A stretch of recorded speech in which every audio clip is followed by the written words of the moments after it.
ई प्यार कल परसों के कोई न रहे, भुला गइलू ऐसे जैसे भइल न रहे।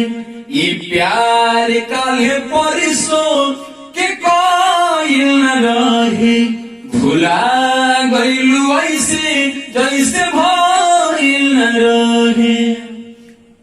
आओ हवा का कि गंगा के पानी जैसन और प्यारे पवित्र कि तहरा के मन ले रहनी जान देवता पीता।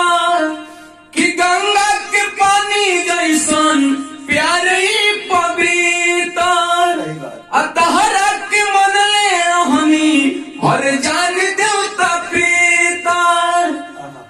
कि हमारा खाने का मोहाद तोहरा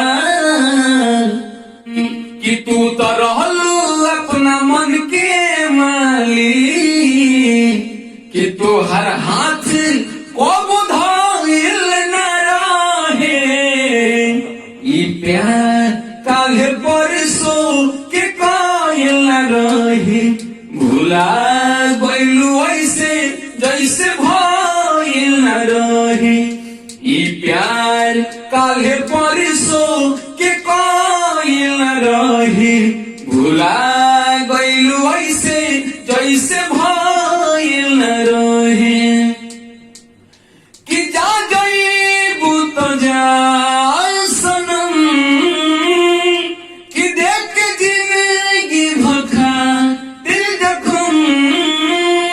कि जौनी सोचा हमरा बारे में कि तहरा खातिर हमरा मायल न रहे।